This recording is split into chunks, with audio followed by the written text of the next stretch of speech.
En 2015, n'ayant pas eu le soutien de son parti le PDC, Konan Kwadwo Bertin, KKB, s'est présenté en tant que candidat indépendant à la présidentielle. L'ancien député de Port-Bouët, ira-t-il en indépendant après le rejet de son dossier à la candidature du PDC pour avoir fait du faux selon le comité électoral du plus vieux parti de Côte d'Ivoire? En tout cas, dans un échange avec la presse ce lundi 6 juillet 2020, Bertin Konan Kwadwo, qui a reçu ce jour la décision de rejet de sa candidature par le comité électoral du PDC, a fait remarquer qu'il ne reconnaissait pas ce dit comité et cette décision rendue.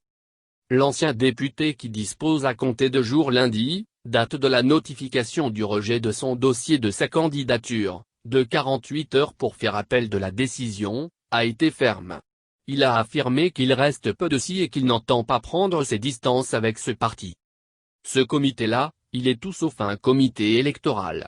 Il est composé des personnalités du PDC, pour la plupart des délégués qui, eux-mêmes, il y a une semaine et demie sont allés demander au président Bédié de se présenter. C'est un comité de campagne d'un des candidats, le candidat Henri Konan Bédié, qui ne peut pas être jugé parti. Sa décision est nulle et sans effet, et donc ma candidature est encore d'actualité.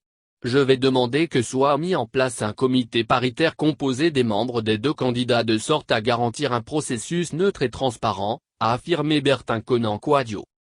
Sur la question des faux documents fournis dont il est accusé, KKB a catégoriquement rejeté ces allégations. Je n'ai jamais fourni de faux documents. Le président Henri Konan Bédié a été investi par son village d'Akro.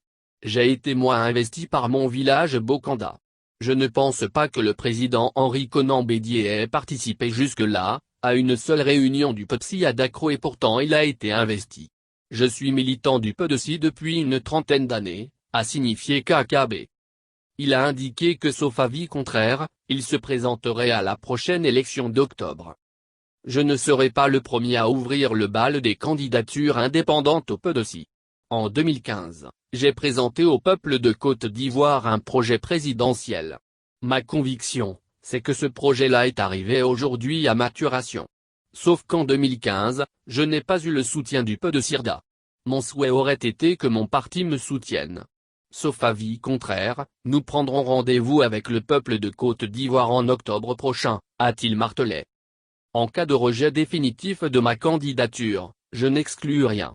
Je pense qu'une candidature indépendante, c'est la chose la plus probable, a ajouté l'ancien président de la jeunesse du PDC. Pour KKB, l'on l'accuse des choses auxquelles il ne se reconnaît pas et que sa candidature est une chance pour le plus vieux parti si l'on analyse avec lucidité la situation. Enfin, en ce qui concerne la présidentielle d'octobre prochain, l'ancien député de Port-Bouët a fait remarquer que tous les ingrédients pour une crise post-électorale. Nous sommes malheureusement sur la voie d'un film d'horreur que les Ivoiriens ne veulent plus revoir. Rien qu'à voir les candidatures qui s'annoncent, comme si on n'écoute pas les signes du temps, c'est dommage, mais ce n'est qu'un constat de ma part, a-t-il conclu.